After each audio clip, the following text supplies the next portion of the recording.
See, yes, we are live. Hey, everyone. Hey, folks, I have to say. My name is Jürgen, aka Nerd and Proud of It. And Destiny has brought you to my channel today to enjoy a conversation between Anson, Brenda, and myself during the celebration live stream, third anniversary of the channel. Hey, both. It's good to have you on. Good to be here. Yeah, thank you for having us. Oh, Congratulations it's on 3 Yeah, years. happy anniversary. Thanks a lot. Yeah, time flies when you're having fun, and I think it was long overdue. We had a chat, and I think we've been trying to make it happen for quite a while, and now it finally happened, and it comes together with the third anniversary, which is very cool, of course, and. It's always a bit tricky to find a nice time slot to talk to my friends in the US because for me it's either very late or for you it's very early. It's always tricky, right? Right, exactly. Windows. Finding a Yes, window to communicate, yeah. but it's cool to have you both on. I think it's very nice to have a couple on for once and not only one person. A totally different dynamic. Well, Brenda It- knows more than me about a lot of things, so if there's a question that I have no idea, He's she the might. superstar. Oh, but that's a nice combination then. But Brenda, you're taking care of the business side, and Anson, of course, you taking care of the artwork. Is that the current situation you're Yeah, working with? yeah. And Brenda kind of set her art aside to take on all the managerial stuff, and she just needs to get back to her art a little bit, I think. But it's working right now. Yeah, I'm running out of excuses now, actually, now that I've kind of gotten the website set up and I've figured out accounting and all that stuff. Everything was sort of trial by fire for us. Things have to be arranged. That's how it goes, and somebody has to do it. And in this case, it's probably you. But that leaves you a lot of time, Anson, to work on your artwork. Yeah, the backlog of artwork. Do you have a big backlog? I mean, people know you, of course, from the early Magic the Gathering days, and I know for a fact, as I also was commissioning some art with you, that you are really, really busy. Do you have a big backlog? Do people still send you requests like on a daily, weekly basis? Yeah, and it's probably about 11 months wait for anything that's ordered today. That's It's crazy. But awesome. that is it mainly like repaints of your art you have done so far, or is it also like individual requests for things like artist proofs or like interpretations? Yeah, yeah. Primarily, it's paintings on the back of artist proofs. Um, I don't I don't really do what I think you might be referring to as a repaint. Yeah, Um, yeah. Some artists, at least what I learned is that they do like if they have an iconic piece of a certain card, they do like one a year of that piece, and they oh, sign it with like I don't know 2024 piece A, piece B, and that's yeah, the only one they do like once a year. yeah. That's something we don't really offer. Um, it's No, it's too it's mind numbing to repaint the same thing over and over again, especially if they want me to repaint it the way that I did, yeah. 30 some years ago. And there are mistakes that you make.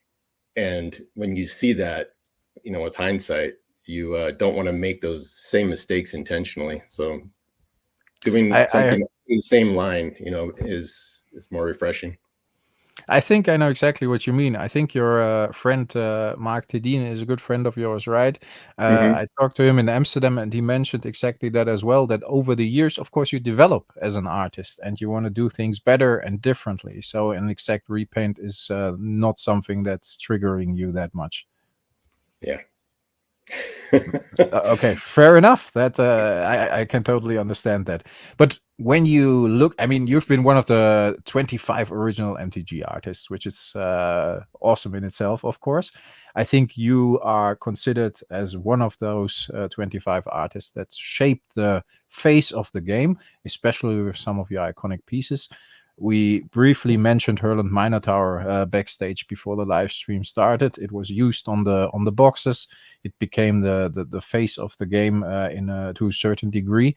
How does that make you feel when you look back? Is it something you are really proud of, or is it something that just happened for you?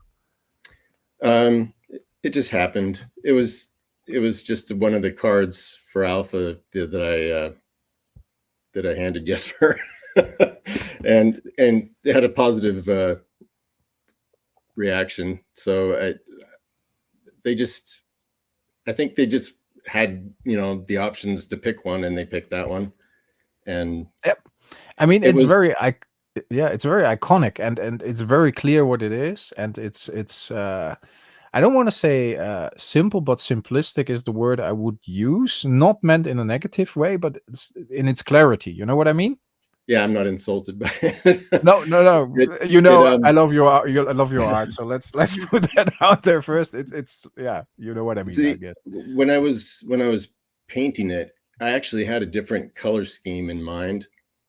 But after I laid out the pencil and sort of was looking at it again, I thought it might be interesting if I was just like take all the color out of it and go for just this straight white fur. And yeah, because the what I had in mind was a lot darker. And okay, I like the tangent of making it kind of bleached out. I think yes. No, I think it worked out really well in the end, because it became such an iconic piece. Maybe even because of that. What do you think is for 2 questions? Your favorite Magic the Gathering card you liked to paint back in the day, and you still think like, hey, this one is up there, and yeah, then the second one I will follow up with that one. I mean, this is a common question, and I usually say Cyclopean Tomb, because same as you. I'm not offended. That's okay. Oh, no, okay. Yeah. So I like to ask common questions. No, all good. Cyclopean Tomb? Yeah. Why Cyclopean Tomb? A lot of the pieces that I was doing were little kind of abstract, because none of us who were working on the first set had an idea of what the game was going to look like overall. We didn't know what the other artists were doing. I mean, I knew what Mark was doing, but Mark Tadine. But we just sort of were trying to envision the world that these things are depicting. And I remember being kind of all over the place with my predictions, and the idea of having things slightly abstract or slightly ambiguous, or having an element of mystery to them, seemed to be important to before laying down any specific things. So to me, Cyclopean Tomb was a difficult thing to try to conceptualize, and I just but I had this idea in my head that kind of stuck, and I was like, well, okay, I'll go with that. The figure's like kind of slouched in a opening, and the big question to me was, okay, is this a tomb for a Cyclops? Is it a tomb created by Cyclopean,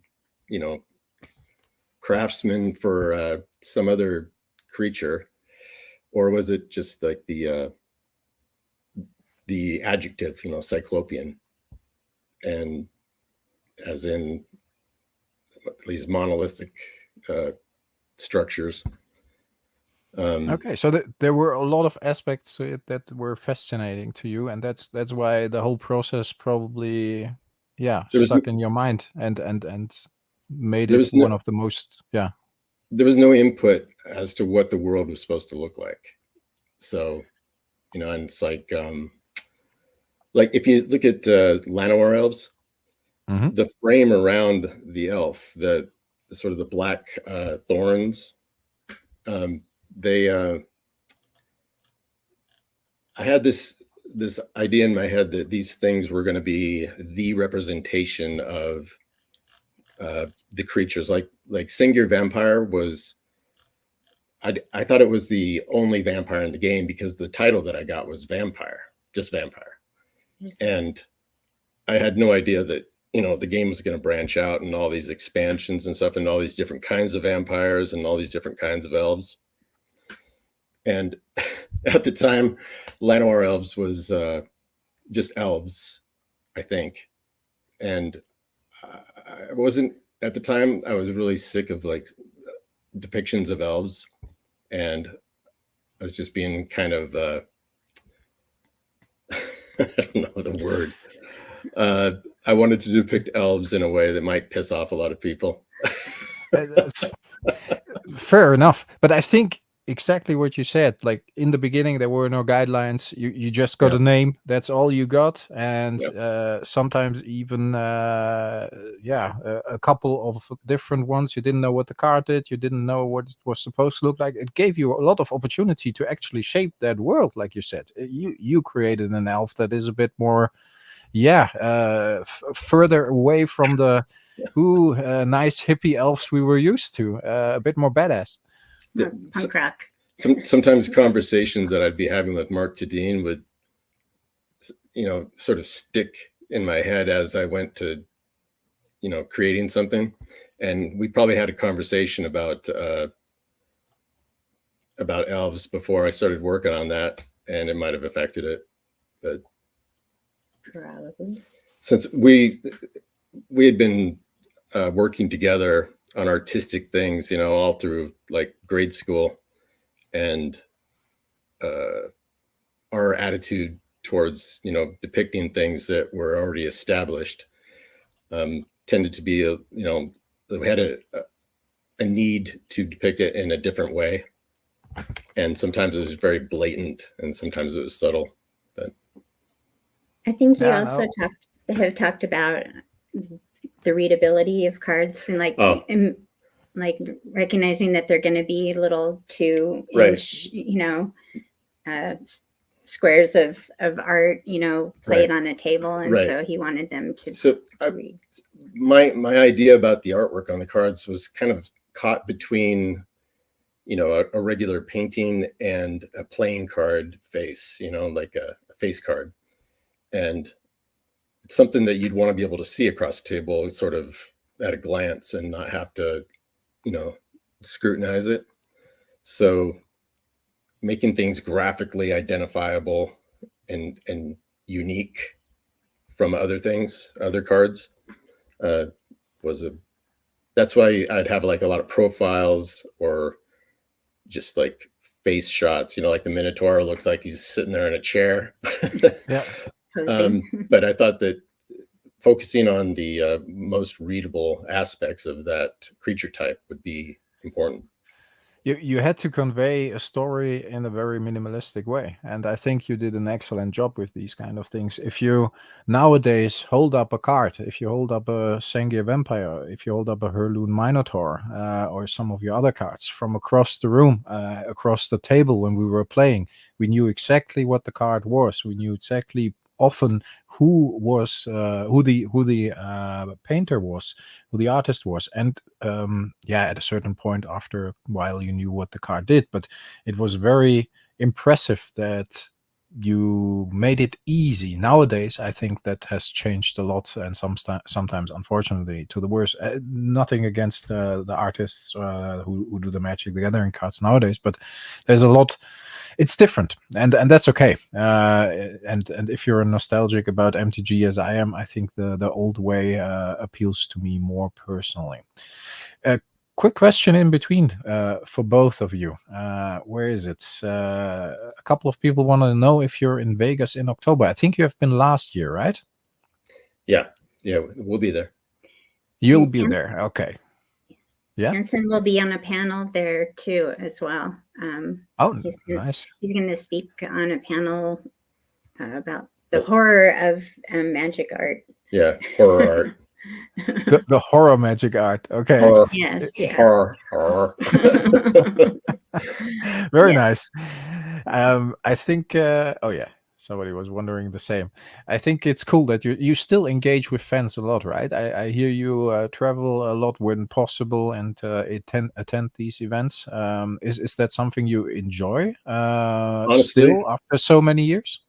it keeps us alive, and that's our only commitment is to our customers and fans. It's why we don't have a good opinion of Wizards of the Coast, really, because of the whole, I mean, the Magic 30 thing just sort of like sealed it, and the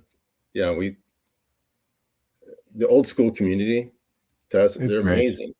Yeah, they are awesome. I feel the same. I've been to an old school tournament recently, and I haven't been in years and years. I didn't play. Just went to meet Jeff, as we talked about before as well. But the community there even just was very welcoming and very nice, and everybody's like enjoying the old stuff and the old art and the old cards. So I totally agree. That's the main important thing, right? I mean, that's Best part. yeah, it's the best best part. part of But my life. some people for 30 years now, and you still I still like when I was there, I also went to my mom's place, and there were like 5 of my friends, my brother and 4 of my friends, and we were playing like a sealed deck with Thunder Junction, one of the newer sets. But those guys I started with in '94, so they're still friends to this day, and we still play Magic the Gathering together. That's pretty cool. Yeah. Second question about the first one was like, what's your favorite? But what's the fans' favorite when we are talking about fans? What card do you have to sign most? What card do you have to do maybe artist proofs of most? Is it? I don't know. It's I think is it Disintegrate? Maybe I would big one. assume. I guess it's a big one, right? Yeah. Llanowar, Animate Dead, Maze of Ith. Wales, of course. Yeah, Maze of Ith is a very big one too, I guess. Yeah. Ashnod's Altar. Ashnod's Altar, yeah. Oh, Transmute Artifact. Of course.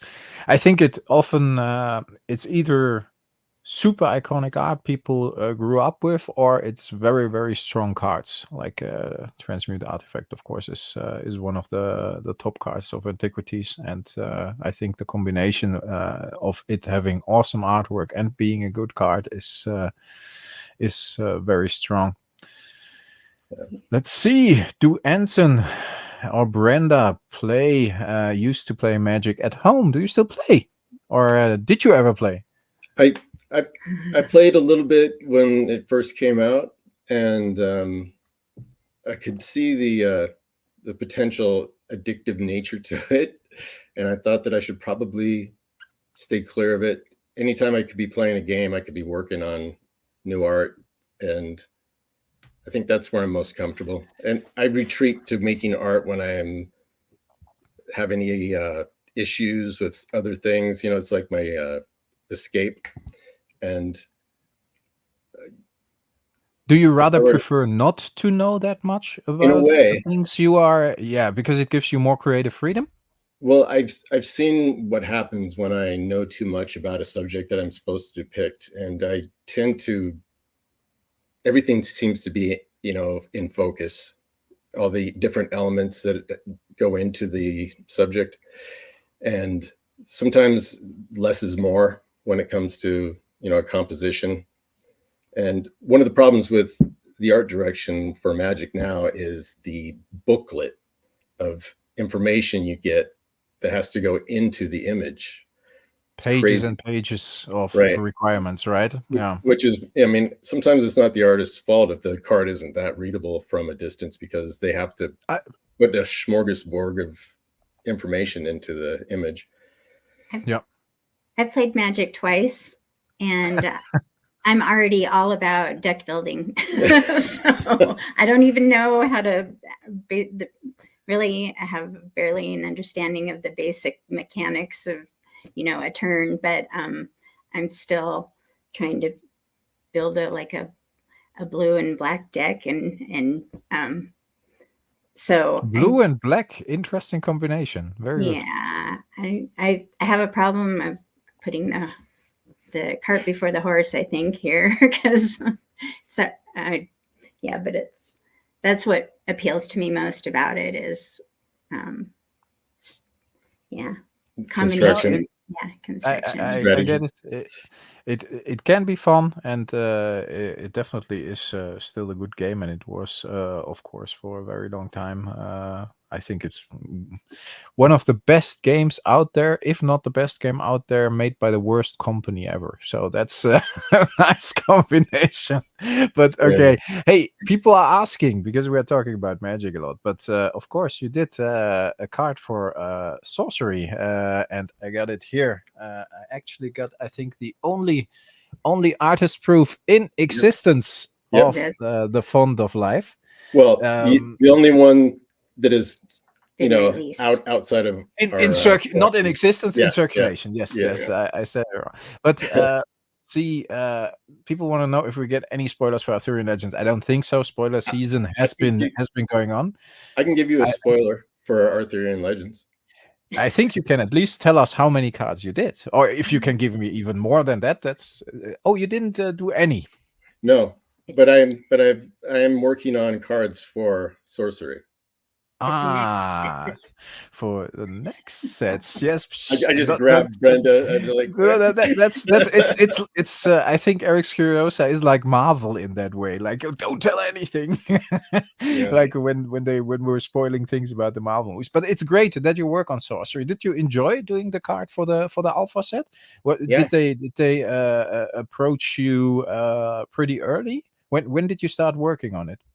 2019. 2019? Mm-hmm. Really? Yeah. It's been a long time. It happened. It was somebody that worked in the office with Eric, commissioned a piece from Anson, and I shipped it to him. He got it in the office, and Eric saw it and liked it and said, so he extended an invitation to work on the game. And so. Where's the original? You want me to find the original? No, not if you have to look for it. I thought it was just in the other room. Yeah. But so that's how that happened. Okay, nice. I think it's very cool because it definitely gives off those old school original vibes, and I would have not been that interested in the game if they hadn't included you, because I think you belong in there. It's a necessity. So I'm. And Eric's really great to work with and work for, and he afforded a lot of leeway, to Anson. Very nice. Yeah, I think he's really about giving the creative freedom to the artists. I think it's one of the biggest art projects out there at the moment, with so many pieces commissioned for it. Alpha has like 400 cards, Alpha and Beta, and I think Arthurian Legends has 250 pieces. So, and the following, they are even working. Yeah, I think we all know there will be more sets, but it's cool to know that you are working on the following sets as well. It's crazy. I think it's very good. And I hear a lot of people telling me that Eric is very nice to work with. I think I will meet him in Essen at the Spiel, which is one of the biggest gaming conventions. I was at one of those a long time ago, like in 94, I think. Oh, that might be possible. It's been around for quite a while. I've been from 2002 to 2008 with the Dutch distributor of Wizards of the Coast, and we did like board games as well. So I've even been an exhibitor there. It's a crazy show. You should visit it again. Maybe I will ask Eric for the next set if they do the reveal as well in Spiel, because they are doing or the release of Arthurian Legends at Spiel, and of course they're releasing it worldwide, but. they are doing the official one in Essen with the whole team. If they do the follow-up sets there as well, as it might be successful, you have to come. Yeah. Okay. Didn't you do an event, a sorcery event recently? Yeah, we did. On the 1st of June, I think it was already. It seems like ages ago. We did one of the first European tournaments. We organized that, and we had about 40 players there, and that was really awesome. So we're gonna follow that up probably in February with a second tournament. And we had people from all over Europe. It was crazy. You had people, of course, from Germany, the Netherlands, Belgium, Spain. People flew in from Spain, Austria, Denmark. It was really good fun. Sorcery community is a bit how the Magic the Gathering community felt like in the early days. Everybody's enthusiastic, everybody's happy, and of course with the old school people, like we talked about a few minutes ago, it still feels that way. But sometimes with, like, if I go to, like, I've been to Magic Con in Amsterdam as well to meet Mark, and that wasn't my kind of scene personally, which is fine as well, of course. But yeah, I got a question from Kensiki for you, and it's a good question. I have that on my list to ask you as well. How does drawing small art on the back of an artist proof compare to larger pieces? I need reading glasses these days just to see the art on Magic cards. I can understand that, but I have that question as well. When you paint the card, probably you paint it in a bigger format, right? For sorcery now, it's would have been interesting. I mean, if you don't have it lying around, don't bother. We can follow up on that. But it would have been interesting to see how big is the original roughly. Let me find. I'll go grab it. Okay, Brenda's gonna look for it. Oh, cool. There's a lot more freedom, and the detail is when you reduce any image, the little things kind of disappear and become, just diffused. And I think part of the reason that the pieces, the originals for sorcery are so big is because Eric wanted to encourage a market for the original art for the artists to be involved in. Mm-hmm. I know he part of the he wanted to have the original, and I talked him out of that. You kept it. Very good. I think he does that for a lot of the pieces, and some he's more adamant about than others. But I think he tries to get as many as he can. But you should hold on to that one for a while. Yeah, probably a good idea. Yeah, because it's the first piece for you as well of sorcery. Do you draw influence from? I mean, sorcery, of course. I imagine you have had a look at the alpha set, or do you just focus on your own stuff, or did you check out sorcery a bit online or whatever? Did you get any cards? Did you get it? Yeah. I think I got like a box and booster box. Yeah. Yeah. Do you like the style? Do you draw inspiration?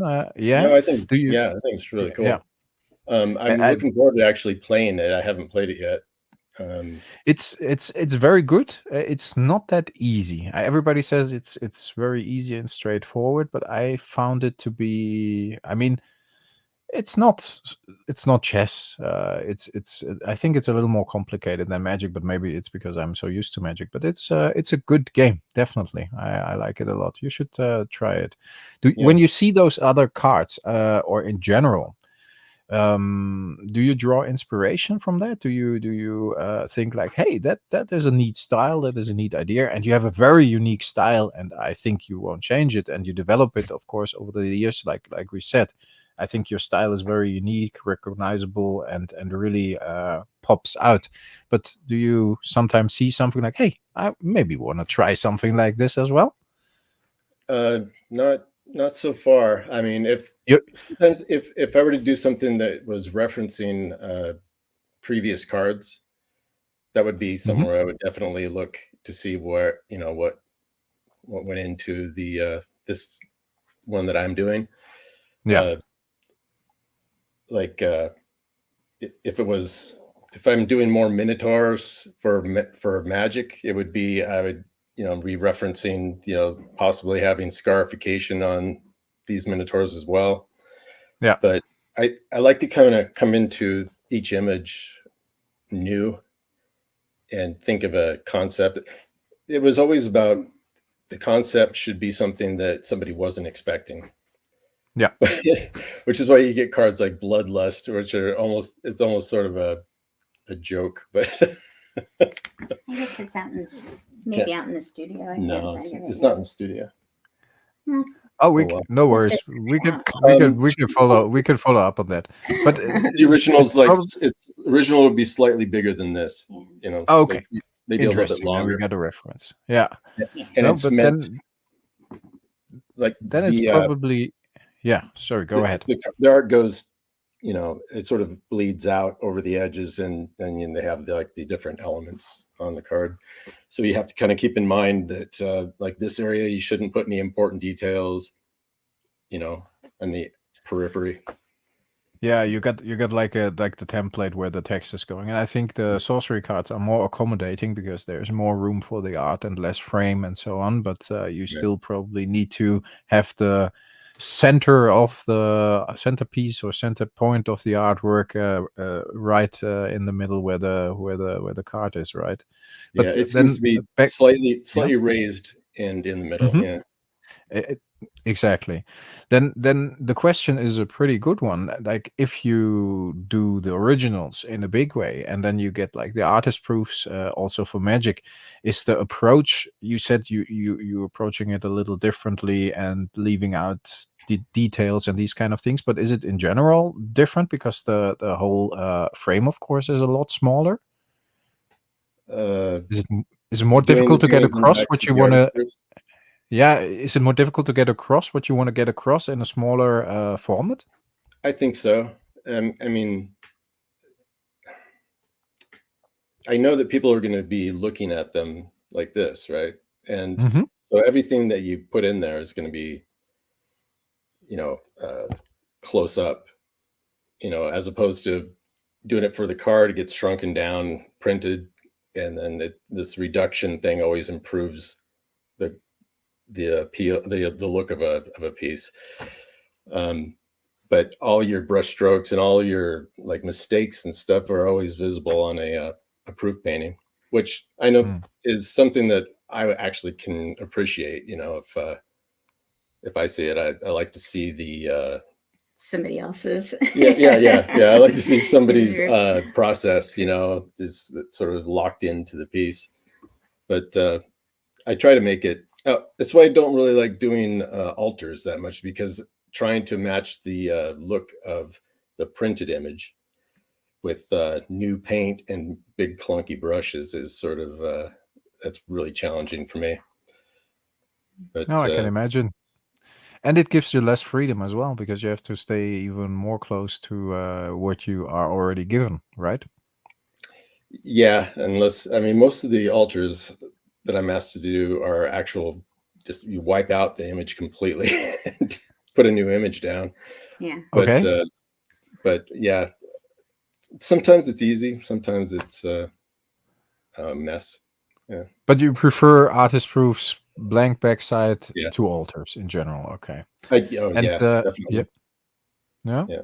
And when you look at the artist proofs themselves, you of course get a lot of requests for the older ones, I can imagine, because that's the artwork people like me grew up with.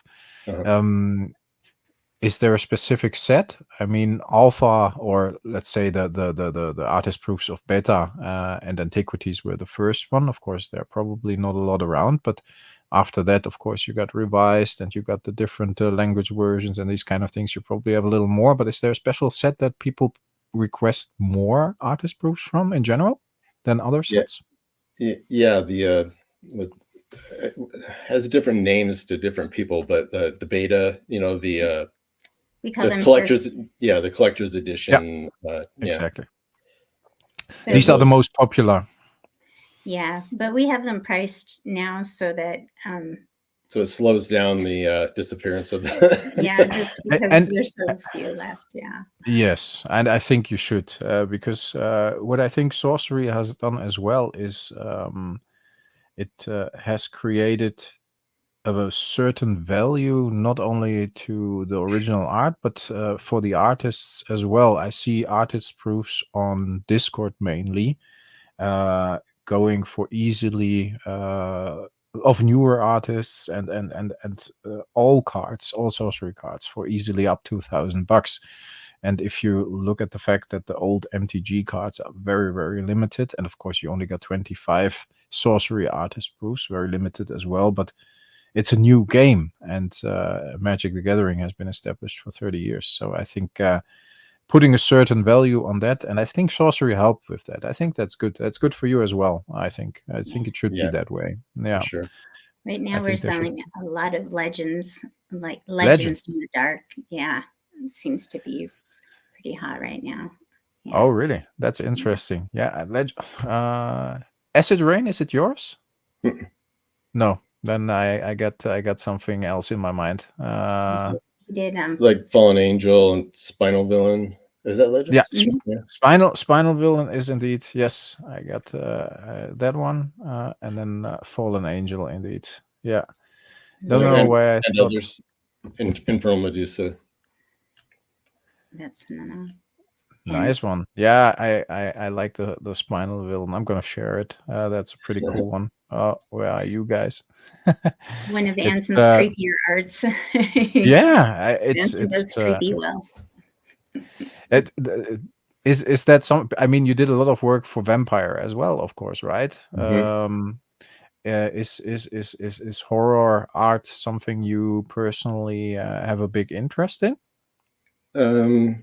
When I'm working on it, I like to work on it, but it's not pervasive on my mind or anything. I like to think about what I think people would be kind of creeped out by, and I don't want it to get any further than just creeped out, because it's a game.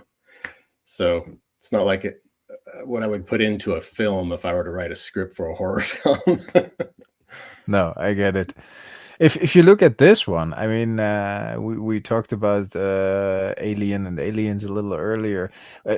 I'm not saying. I mean, if you look at the kind of tale, where do you draw your inspiration from? Is that from movies? Is it from books? Is it from art? From yeah, I mean, you went to art school, right? Together with a couple of the original Magic the Gathering artists. Is that correct? I went to art school for a year and a half, and then Okay. dropped out to do illustration full time. My inspiration mostly comes from nature, I guess. Okay. And sometimes dramatic aspects of the way I do things would come from a film, but just kind of bringing stuff in from all different directions tends to give me a unique looking, item.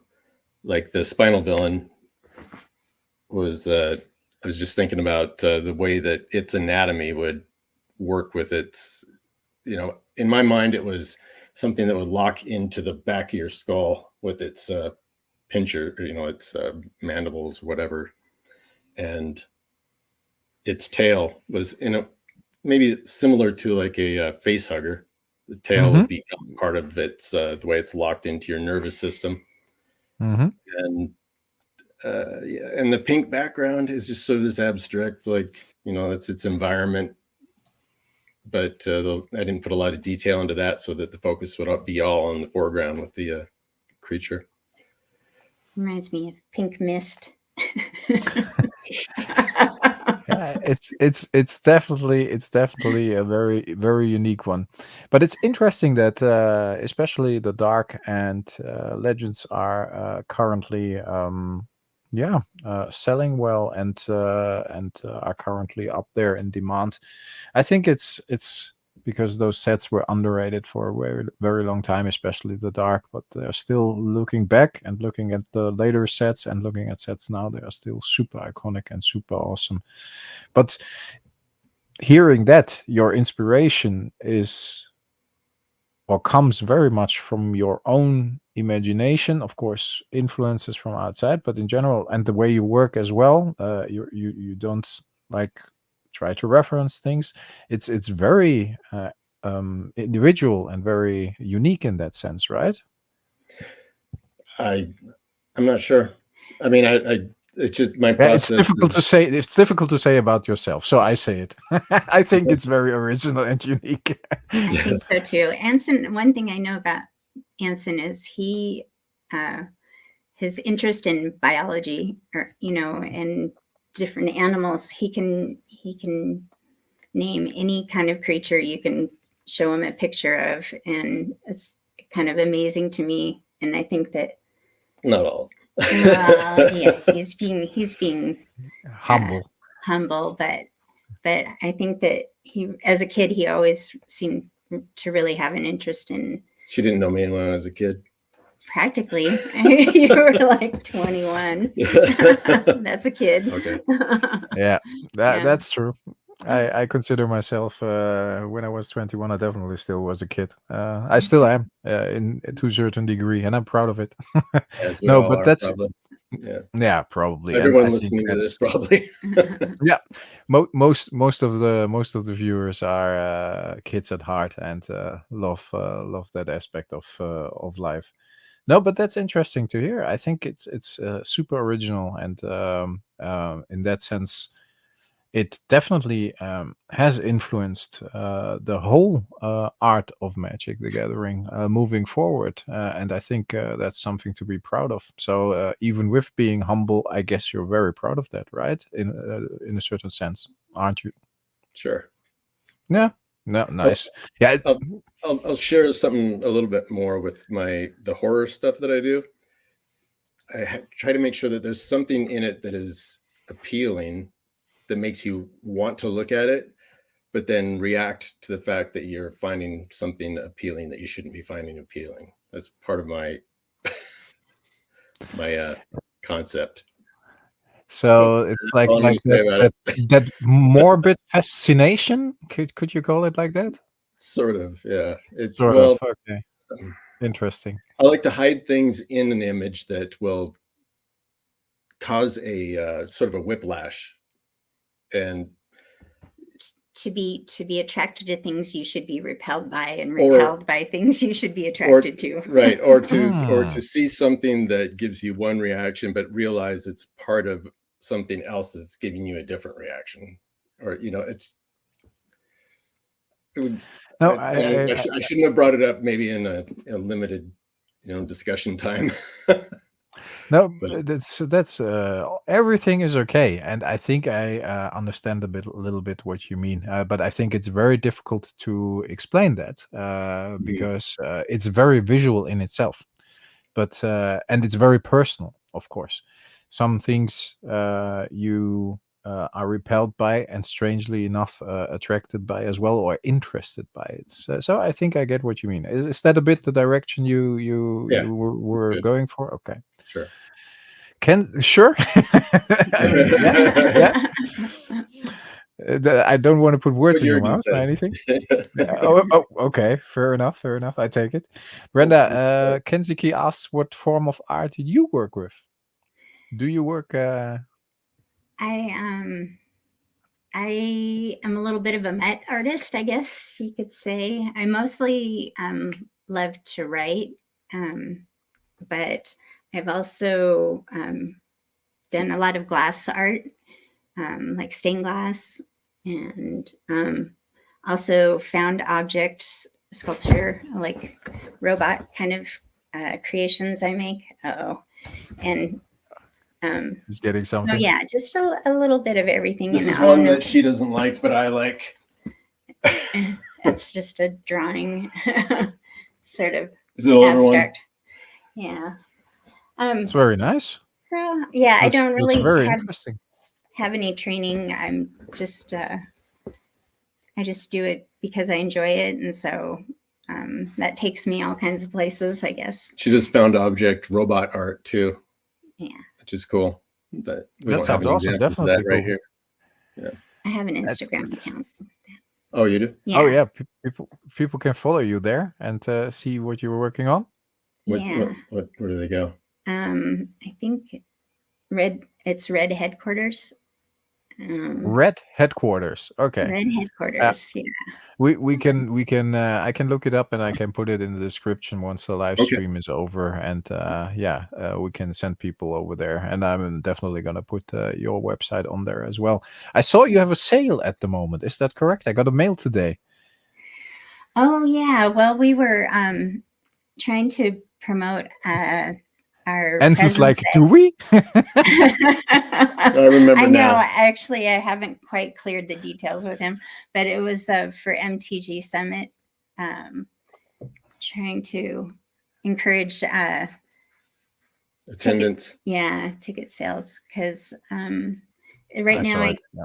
I think they're having a little hard time, and so there's some question about whether or not they'll be able to actually proceed with the event. So anyway, So we're trying to help them out with a little bit of That's yeah, that's very cool. I think in that case, it's always good to help people out who are enthusiastic about something or trying to set something up. Yeah, definitely. No, I think in general, the people that are interested in art of the cards, maybe Magic the Gathering, sorcery, whatever, and that's why I think it's very interesting that you mentioned even like sets like Legends and the Dark, but the older sets as well, or sorcery or whatever. I think you have been, a lot of people have asked me about sorcery and about the artist roof. I think you have been contacted about that one a lot, right? yes. Yeah, it's crazy, but I think the whole scene has shifted towards more appreciation for the art and for the creators. Do you feel that as well? Brenda Or is sees that more of it something- than I do. I mean, Yeah. she brings specific comments to me. Okay, good. But you still get that feedback, and I know Brenda, you see those things, but it's I think I know you try to focus and so on, but that feedback that everybody's more enthusiastic, or not more, people have been enthusiastic about your art 30 years, but I feel it's on the rise. You know what I mean? Is that feelable for you as well? I'm locked in the studio working. Yeah. No, it's definitely, enough. it's a really great, we do get a lot of appreciation, and it's wonderful, and you can never hear that too much. But the collecting community has taken good care of us, and we're really grateful to everybody. Definitely. Yeah, that supports us, and I think you should look at those comments more, both of you. I think it's definitely a good idea to stay away from social media. I try to as well, but sometimes with these things where there is like a general appreciation and trend. When I said on Discord, and I'm not on social media a lot, but on Discord I have just for the fans and the Patreons. And I said you guys were coming on. The reactions were super positive, and I think you saw it in the chat as well. People were like, "Hey, awesome to see you!" And I think it might help with certain motivation in the end. Maybe a good idea. I like any critical comments too. It makes me feel like there's a free flowing communication between everyone else and what I'm doing. If they have a critical thing to say every once in a while, it's good. Okay. So I'm not afraid Constructive criticism is something that's definitely positive. But I get, I think you get these these comments or that feedback at the events you are a lot as well, right? I mean, there you meet the people, and there they say like, I like this, I like that, or that's maybe like a good feedback moment for you too. Yeah, I don't It know. is. definitely. Yeah. It's really important.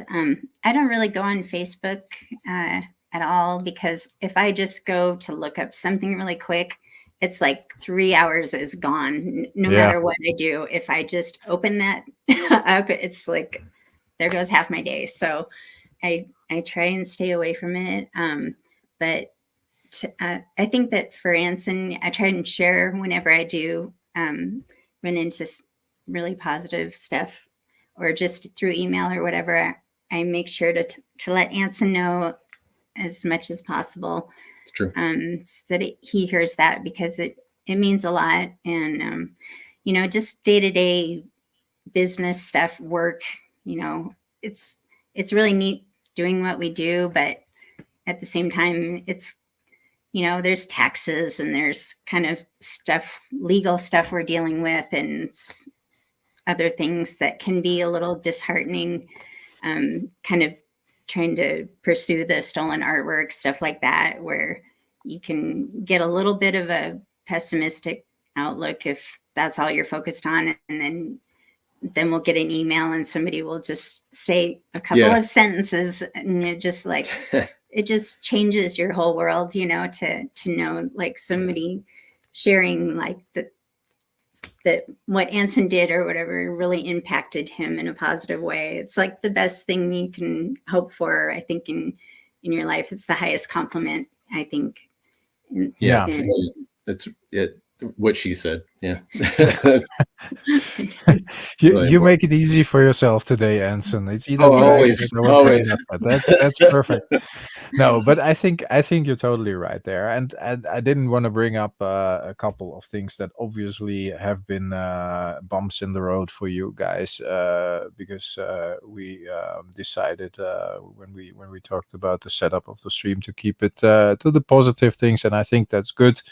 But you had your fair share of negativity, and that's always difficult to stay motivated then. But if in the end the people that are actually enjoying your art and adoring it give that feedback, I think that's the biggest compliment you can get, and you should draw energy from that, definitely. Yeah.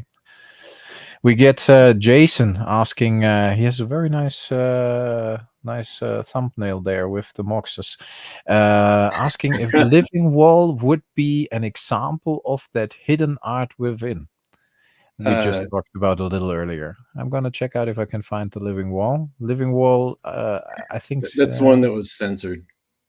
It's the first censored art in Magic. Yeah. Oh, really? Yeah. So it wasn't. Tell me about that.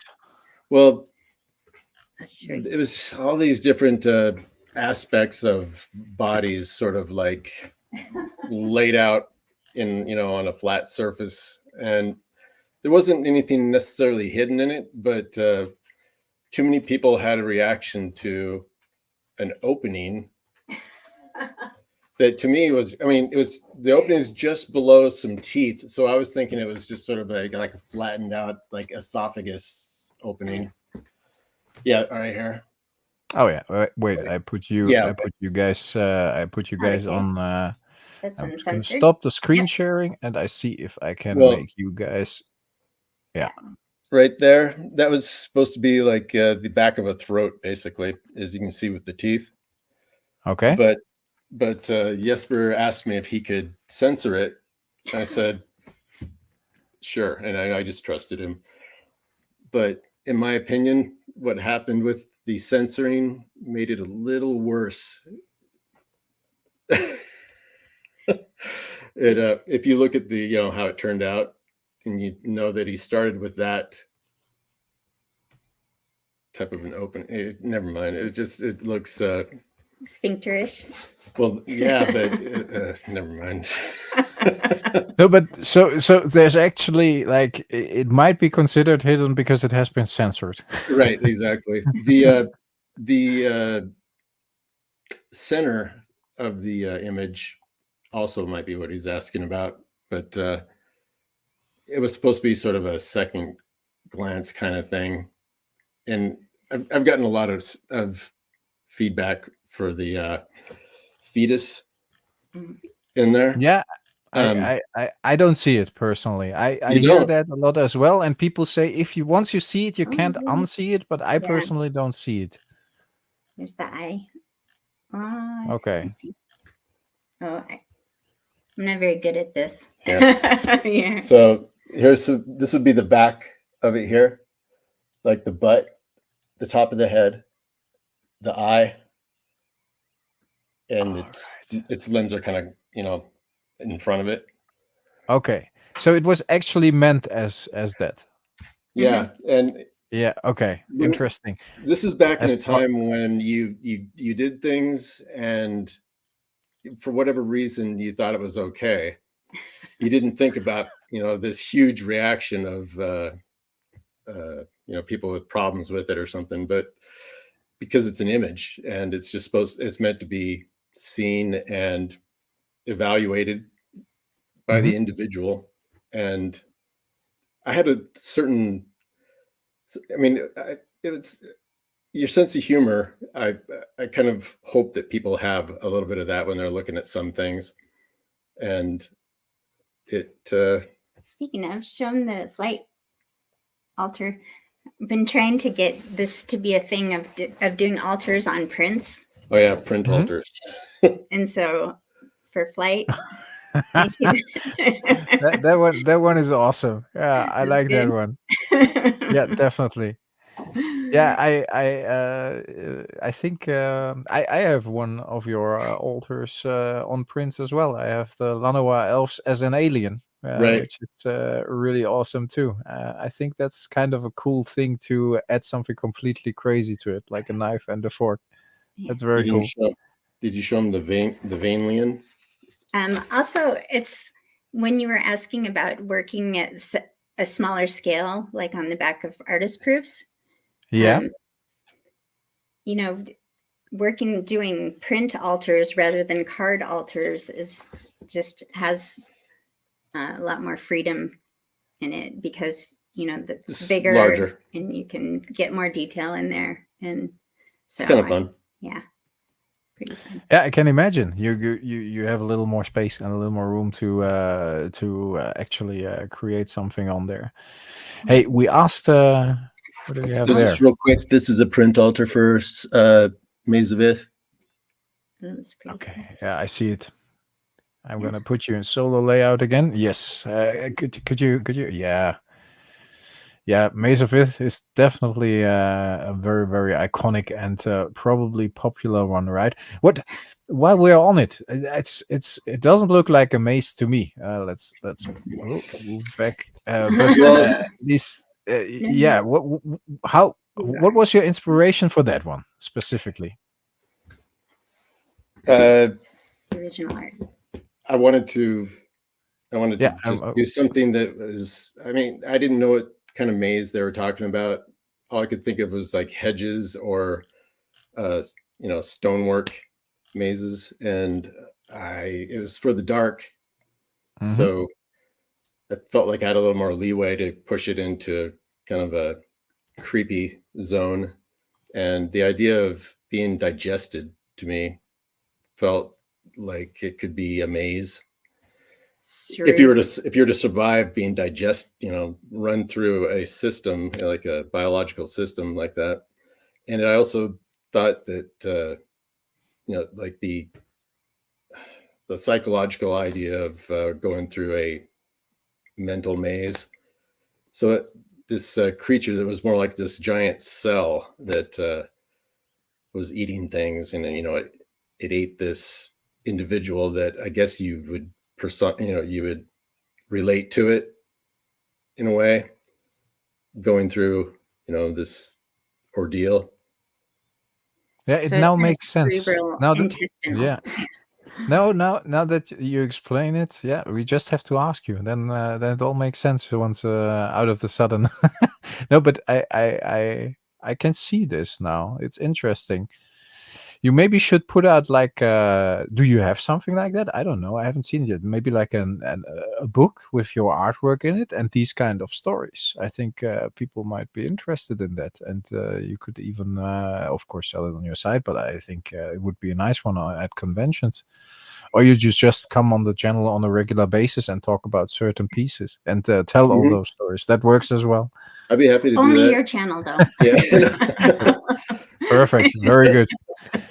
Hey, I wanted to ask you at least one more thing, and then I think we've been chatting for an hour now. But I wanted to because we asked you, Anson, for your favorite card, and I know Brenda, so I'm going to look for it. But I think it's interesting you share your favorite card of Anson with the viewers as well, and I'm gonna put it up on the screen already. But what's your favorite card, Brenda, and why?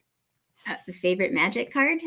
Yes, favorite Magic card. Yes, Combat Medic, which gets so little love. It's not funny, but when Anson and I, we'd known each other for quite a while before we became romantically involved, and shortly after we did, I was helping him sort through his artist proofs, and that's when I noticed Combat Medic. I had no idea what was popular or unpopular or what the playable cards were or anything, but I was really attracted to this artwork, and Anson was surprised because people who actually play don't, this doesn't get a lot of attention. And he said he really liked it a lot too. And the images of she's being carried by this kind of steed or whatever across the battlefield to rescue or to give medical attention to,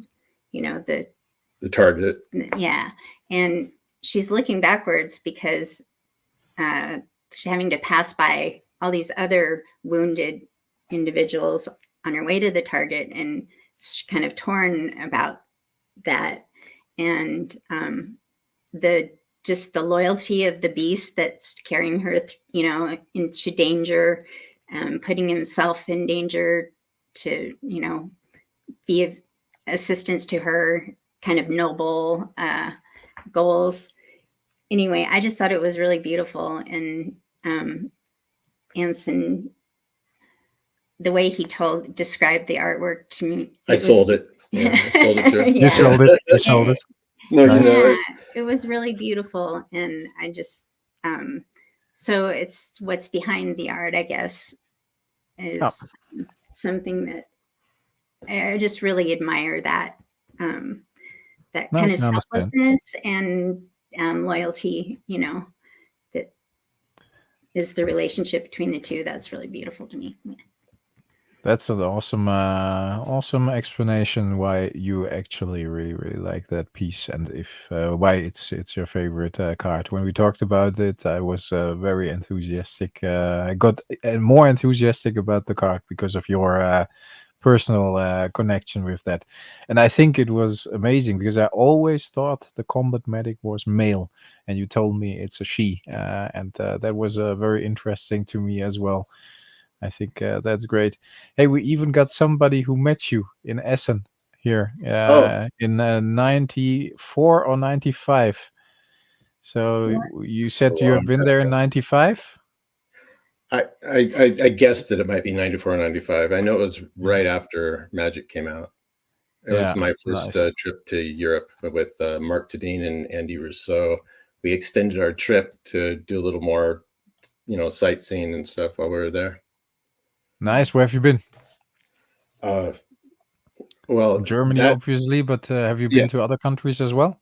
We went to Lucca, Italy. Yeah. Did you go to the comic con there? Yeah.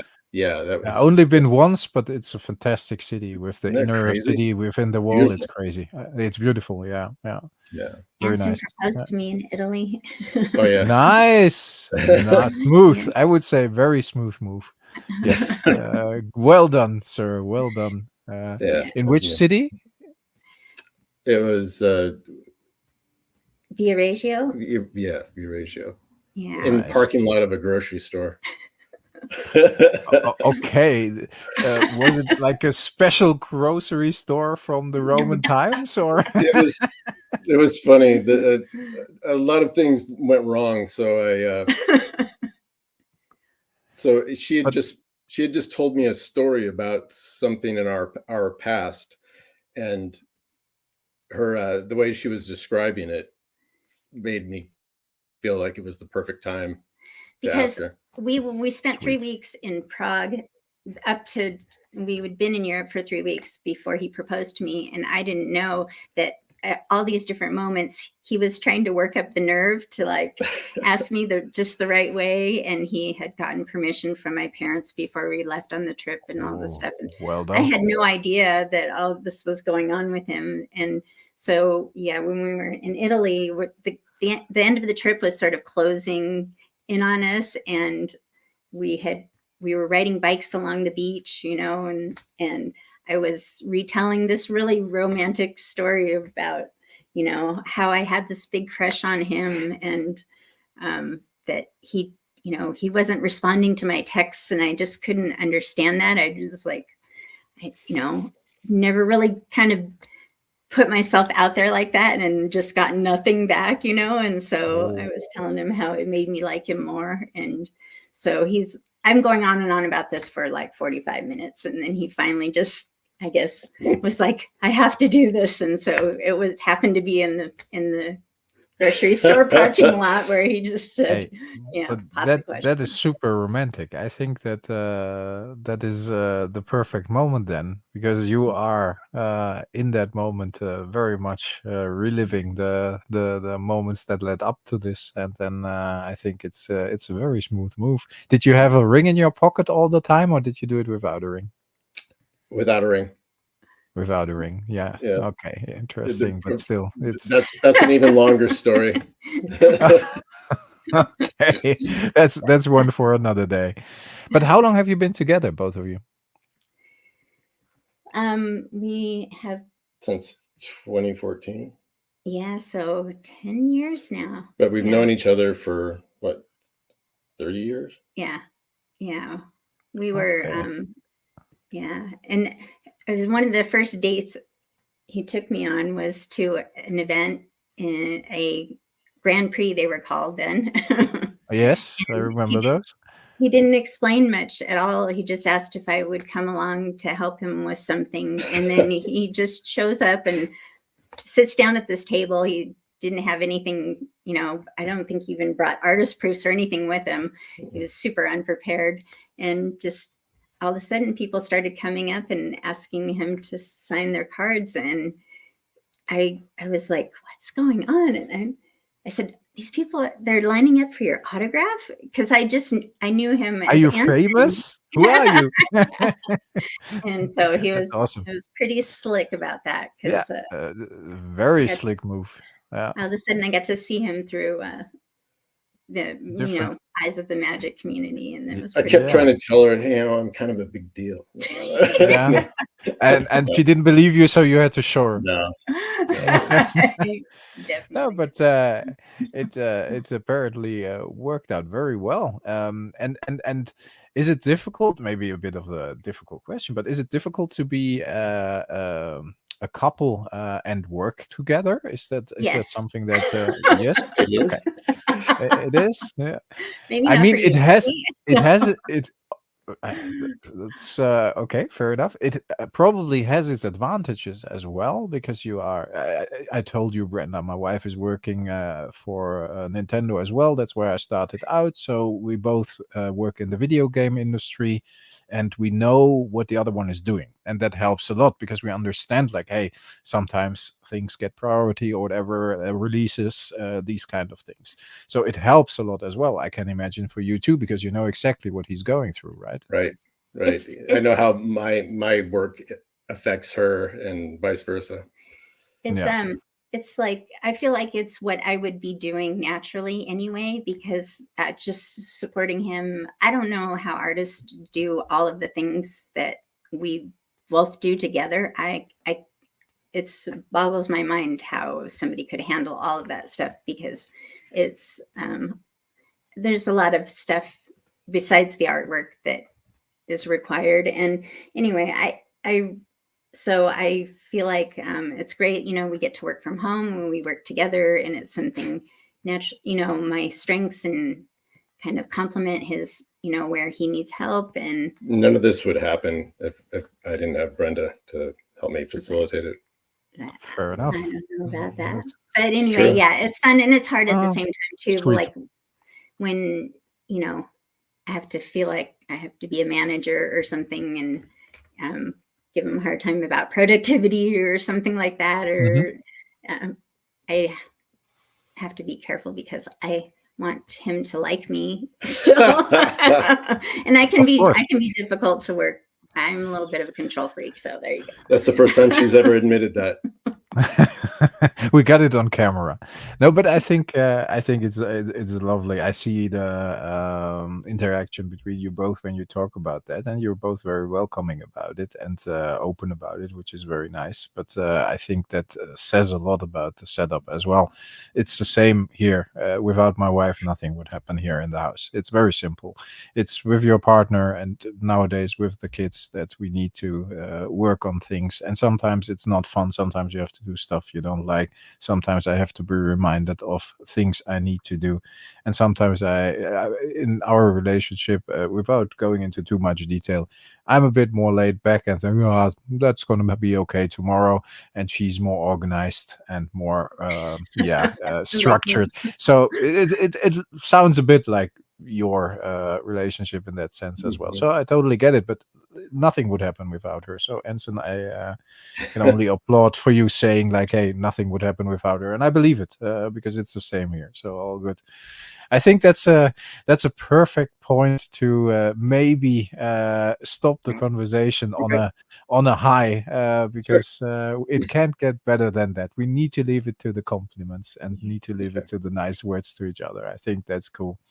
And congratulations on 3 Yeah. years. You really bring a lot to the community, and we're glad you're still here, and we hope that you're here for a lot Absolutely. longer. Yeah. Yeah. I appreciate it. Thanks a lot. Yeah, I like I said, I'm doing this for fun. I try to do it for the community, and that's my main driver. And I just enjoy talking to people like you, talking to the people in the chat, and talking about old Magic the Gathering cards and maybe some newer stuff with sorcery. So it's just fun. It's a nice hobby. It's a nice hobby to have. But thanks a lot. Yeah. Hey, you can stay. You can stay on. Sorry, do you want to say something? I was just going to say we're going to go back and watch it again to check out the comments. Yeah, Right? yeah, you can. The comments will be visible along the timeline, Okay. but I think you can just stay on, and we can chat for a couple of minutes more, and we're gonna finish the stream here. And if people are interested, we can always set up another. So that's okay. We got how do we have a certain expression here in the Netherlands, like we chopped off the head. It's a very dark expression, but that means like we now have established it, started it, and there's no going back, so And its teeth are gone. Off its head. I like that. De kop is eraf. Dus that's the Dutch expression. The head is off. Yeah, so it's an interesting one. You shouldn't literally translate these things, I know. But folks, thanks a lot for joining, and of course, Brenda and Anson, thanks a lot for joining. Thank you for coming by. It was my pleasure. Stay healthy, everyone. Stay frosty, especially you both today. And I talk to you next time. Bye, folks. Bye. Okay, bye.